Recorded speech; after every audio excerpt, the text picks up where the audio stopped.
يقول السائل: هناك شاب يقال أنه مستقيم ولكن كلامه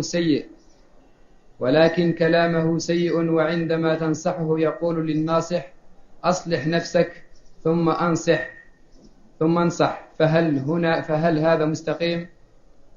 هذا كلام فيه Ad-din an-nasiha. Ang Islam ay naghihikayat at naghihimok tungo sa pagpapayuhan sa isa't isa at pag-uutos sa paggawa ng kabutihan at pag-iwas sa mga ipinagbabawal. Sa isang mapapanaligang hadith na iniulat ni Imam Muslim, sinabi ng ating mahal na propeta Muhammad sallallahu alaihi wasallam, ad-dinu an-nasiha. Ang relihiyon ay ang katapatan, dalisay at tunay na pagpapayuhan.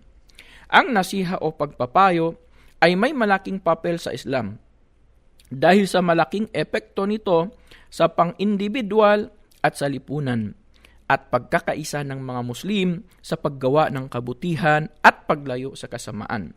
At mula sa mga kaasalan sa pagpapayo ay ang paghahangad ng kabutihan sa pinapayuhan sa pagsasaayos ng kanyang kalagayan at pagkamuhi para sa kanya ng lahat ng kasamaan, kaya hindi niya siya dadayain sa kanyang paniniwala, sa kanyang sarili, pag-aari, kamag-anak at dignidad. Pangalawa, kabilang sa mga kondisyon ng pagpapayo ay ang pagkakaroon ng kaalaman hinggil sa Islam sa anuman na kanyang ipinag-uutos na kabutihan at ipinagbabawal na kasamaan. Pangatlo, nararapat sa isang nagpapayo na taglayin ang mga mabubuting kaasalan sa pagpapayo, tulad ng pagiging malumanay sa pagpapayo, paggamit ng mga magagandang pananalita. Sinabi ni Allah, wa qulu linnasi husna, at mangusap ng mabuting salita sa mga tao. Pang-apat, nararapat sa isang pinapayuhan na taglayin ang mga kaasalan ng pagpapayo tulad ng pagtanggap sa payo ng bukal sa kalooban at hindi na dapat tanggayan ito o magmalaki sa isang nagpapayo kahit sino pa siya. Sa halip ay ikatutuwa na malaman ang kanyang kapintasan upang ito ay kanyang maitama.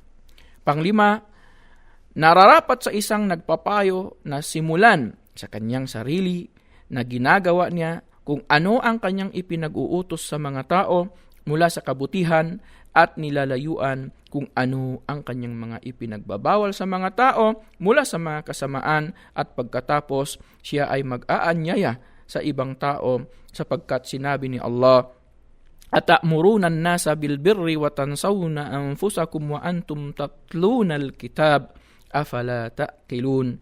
Ipinag-uutos ba ninyo ang pagiging mabuti at matuwid sa mga tao, gayong kayo ay nakalilimot na tuparin o pahalagahan ito sa inyong mga sarili, samantalang inyo namang binibigkas o binabasa ang kasulatan, hindi ba kayo kung gayon nakauunawa? Wassalamu alaikum warahmatullahi wabarakatuh.